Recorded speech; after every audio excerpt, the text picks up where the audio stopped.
এটা ওই ইসরায়েলের চাল, ওই আমেরিকার চাল, ওই ভারতের চাল। তারা চায় মুসলমানদেরকে ডিভাইডেড করে মুসলমানদেরকে শেষ করবে। কি আমার কথা বুঝেছেন? এই কারণে আমি আপনাদেরকে বলতে চাই, কে উঁচু টুপি মাথায় দিল, কে নিচু টুপি মাথায় দিল, এইগুলো না দেখে আমরা একই প্ল্যাটফর্মে কাজ করে আমরা মুসলমান এক জাতি, ঠিক কিনা বলেন? একই সাথে কাজ করতে চাই, ঠিক কিনা বলেন? আমরা মুসলমান একই সাথে যদি কাজ করি, তাহলে ইহুদি খ্রিস্টান কখনোই তারা মাথা চালা দেওয়ার চাঙ্গা, তারা এই সাহস পাবে না। আপনি ইতিহাস খুলে দেখেন, বুখারী শরীফ খুলে দেখেন, এইগুলোটা দেখবেন না, দেখবেন কোথায় হাত ওটাই কোথায় নামায়। অথচ লাস্টের জীবনী, নবী করিম সাল্লাল্লাহু আলাইহি ওয়াসাল্লামের জীবনী, সেটা আপনি দেখবেন না। আবার কোরআন হাদিসের যখন লাস্টে যে আয়াত নাজিল হয়েছে, সেগুলো আপনি দেখবেন না। এই কোরআনের ভিতরে আছে কুমু লিল্লাহি কানিতিন, এই আয়াত যখন নাজিল হয় তখন এইগুলো রহিত হয়ে যায়, এইগুলো আর করা যাবে না। অর্থাৎ আল্লাহ তাআলা বলতেছেন, যখন তোমরা নামাজ পড়বা তখন তোমরা কুমু লিল্লাহি কানিতিন, নম্র নত হয়ে স্থির অবস্থায় নামাজ পড়বা। আপনারা বলেন, স্থির অবস্থায় যদি নামাজ পড়তে হয়, তাহলে কি এরকম হাত উঠালি নামাকে স্থির হয়? এটা স্থির হয়?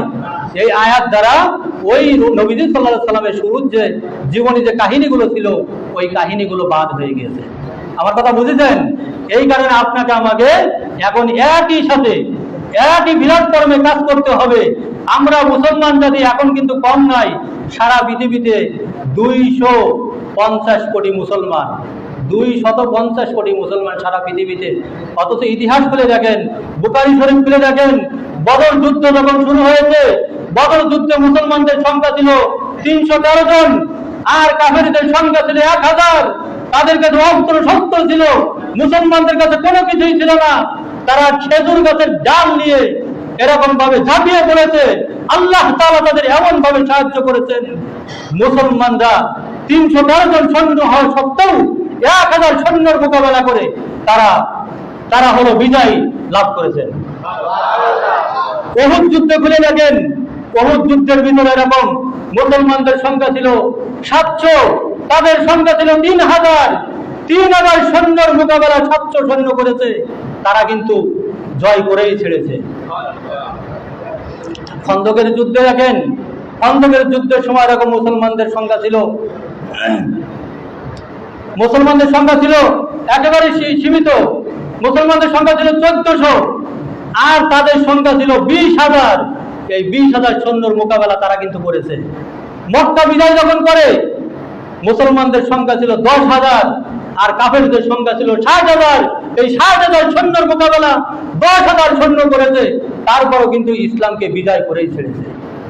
এই কারণে ভাই মুতার যুদ্ধ দেখেন, মুসলমানদের সংখ্যা ছিল 30,000, তাদের সংখ্যা ছিল 2,30,000। 2,30,000 সৈন্যের মোকাবেলা 30,000 সৈন্য করেছে, তারপরেও কিন্তু তারা বিজয় লাভ করে ছেড়েছে।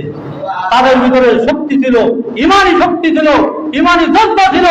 ও যুবক, তোমাদেরকে আমি বলতেছি, তোমরা এই নিয়ে মাথা ঘামাও না যে কোথায় হাত বাঁধতে হবে। আমরা হাত বাঁধতেছি, নামাজ হচ্ছে কি হচ্ছে না।